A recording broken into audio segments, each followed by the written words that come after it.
subscribe na show link no Emma awofro ensu enye bi de na kenten Royal TV ensensem bi ebuki e wo social media guess what me da sorry ya ana mko print video bi na video bi betwa me so ship ana mas a video yi asa video yi me yangwa pa yi ana pa yi de bi yangwa pa no eja elisa me ka say ya prophet bi abetina eye ohima oyeje ehwoso ewo Angel FM Angel TV and all can sing me no the speech be to dwa or the same be to dwa efa eye Kudus eye go say Ghana that is Kudus and I'm a Ghana for enya vem ashe Kudus e won ansem apiem e wa sofi anum ale ya eye sofi wa eye Kudus sofi says Kudus anye no amon paye yi a obe collapse ya nese sofi pa say Kudus one na be bubunu no because Ghana boy yakbo na enche e be ba so ye Kudus dina park na so abatia ne o collapse no man foka oh na star pan what me collapse oh star pan what enti ye go pe sofu bi ne fama Kudus anase Kudus mbe hu no aya so for mu ye mu bi papa na me jiri 7 so me ba chori de kwan so da ma sofu en we nyame na afra wo de nyame na afra de me pa choda ma wa na woni so afra wo de a me sra wala kadimu no kura che nyesa de a se we ensi a on ensi a fake prophetess one prophets e wa video le me ba to aso Kudus ben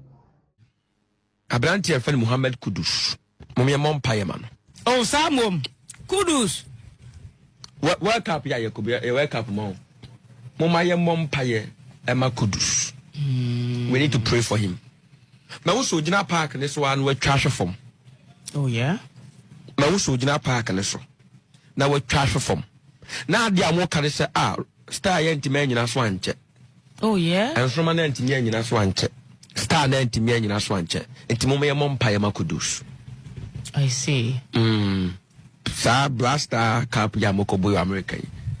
Kudus I think they're Muslim yeah ti ni papa mo the malams and whatever they believe in almost some of the nyame go from si an ye be hyen kom si ameni aba enye to panic and obi awo when agogo nti ye hu be pen on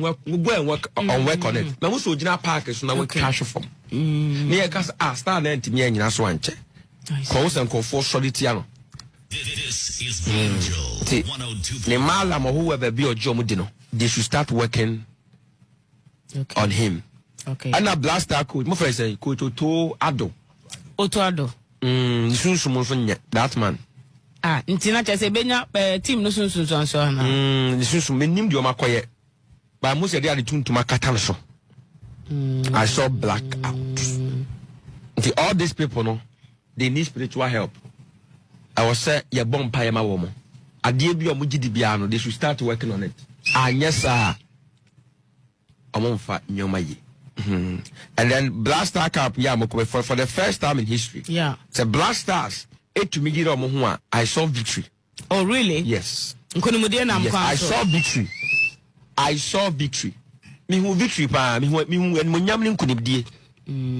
But as my maker na sunsun masem. So mo gi omo won pa boni sunsun na mo tu mu a. Let me say they are bringing the trophy home. Oh, wow. Say yes the Lord.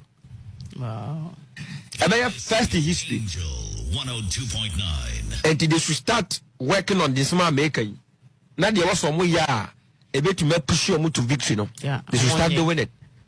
And when you bass be kind. Aye. Near whom we ye dia. Everyone, if you're born to put because Kudus can number one.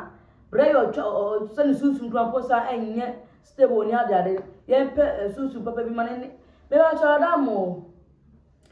I saw for now more Ghana and Pacific Moon. No manager to make us send me a agreement be what if you are. The manager say, Yamisu Ukraine so also 1 year more, the pan, say Kudus. And they be put up, and I saw Obesha from our now, the Obe one said, to so be one, they said, ye would ye community in a binding in 50. Ade na sa so for ne prophet for ne apostles bishop ne muni ade na Nyankopon say with you mu na mani abie no Nyankopon yi bibia hye mo no se Nyankopon se wo yi bibia hye mo kwa se ye timi bom paye esi anokwan ade na wo hu ade no na wo besi anokwan na wo twen say nipa ne mbra won manase on peso bi o si wo si anokwan dada we nyama meka me menja leka menti me bi ta atwo madaru ma so fo na muse mu de musim na mu hu niema yi moni ehu kwa chira mutibika there is so mama the road one se yabo boy bibi chemu na se mpako ne mbem a na mu ni number you can pray na masiade no anokwan na ni para nya no fa odie etwe no wo benya ne number nya like ni hu information na so benya ne hu munya encounter no ka chance that you grab one somebody e ma mitimi twemu in fact a minister prophet divine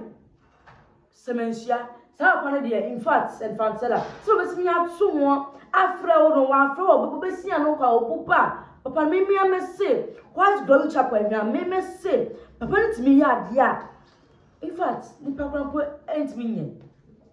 entino mu asofo na ma ye hu anyime bi di anyime bi tata so ese de me hu bibi e ba de bibi a cheme eso ma me ho ma e be wu se han ei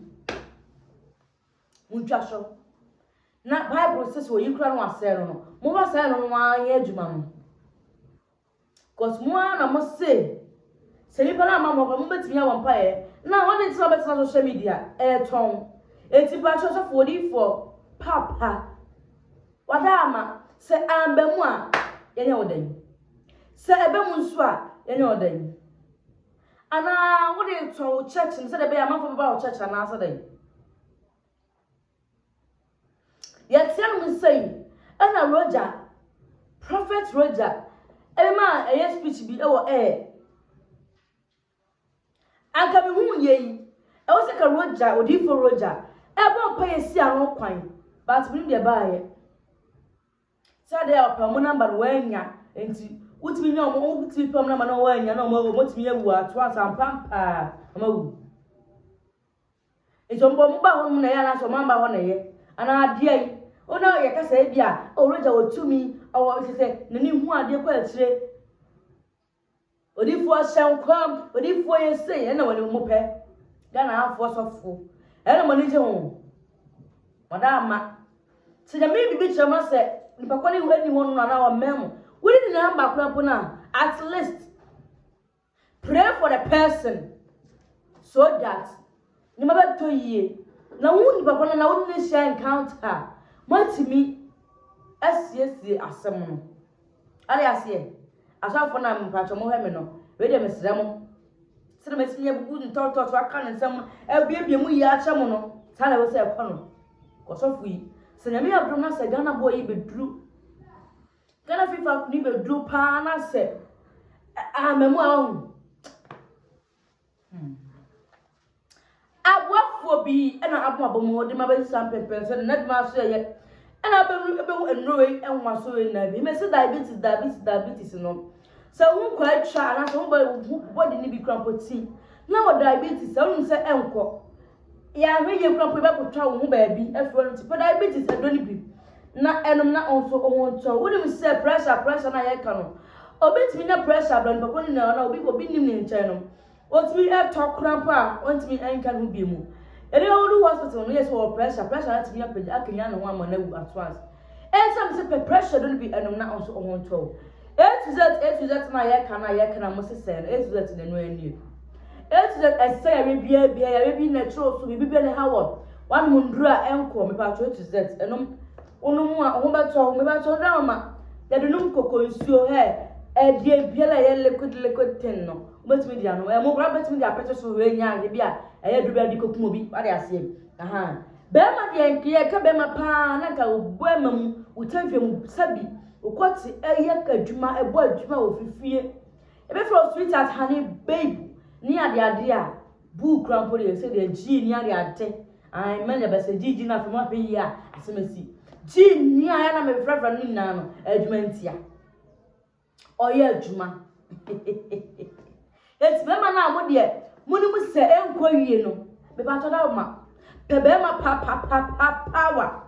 medicine bi no na ho ntom be ba to powder eniem enso so ne tu pen powder na unti fa powder ne no mo a wetimi anom ne nsuo na onwo ato na onso so wetimi adimu e wo fie yen fa aduane enchansen se wo ne de aduane papa bi be se wo ana oba de ka mu yen ko atenka pa de nka e wo soro akaye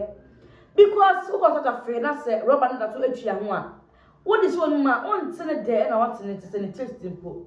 enti pe pa tenka ne bi na onso so enum na onso body no anya fresh na otenka na enko soro watenka ne ko soro na e bua immune system na ma onso ho ayefe when you say about our menstrual pains no enye so about our menstrual pains wo fie a e ma wi ase ma se na bosumi a aduru ana bosumi a so ofie etem se pe ko syrup ni bi ana na so won top when you say candidiasis white tea pa ye ka panka nye afi ojo so a ojo so na scent bi epie free mu a in fact emwa unim se oba de nka wo say wo pant be se na percent na ye so frabafilious scent bi na say free waseba but still na ye hu bi kan pe ko syrup ni bi anom ye wie krampo ni aso so krampo de na ese edro we na me kan fo obi enko em kan fo obi ase oba bia bi anyin so bi unim se kwako ye adwuma bia ma wonam enna yo ya wo de twon body no na yo te se memre bete tuturutu mesro pe e ointment wi na fasra be ma pa ye be ma ye ka be ma pa wa kwa adwuma ba pa so na ye manager wa adwuma mu no wa su wo yu su no to on ma na nkra man so mo sa su no su ani matam de ko wo tietiem elo ntina me se pebi na fasra wo na mu ntima prokro ni akrokro wo na ntemu ono mo sa no wo de bi tru na de bi twi nchenchen na ho ma ye motomoto bo sa kra to ho ai elo nti pebi na onso so e fasra o body e pomposisiu eye kese o rashes bi egugu achi wonom e o yesi bi di yi ho awan fifinsa me sro pebi na fa extra so na onso o body ne enye kama na bi ma aso na bum sando mo so na bi ebusu na ba no echegu e wo screen so betimi afre na bi ma aso ye na yeso ye de bibia pro e de kwa so da ma ye delivery what asem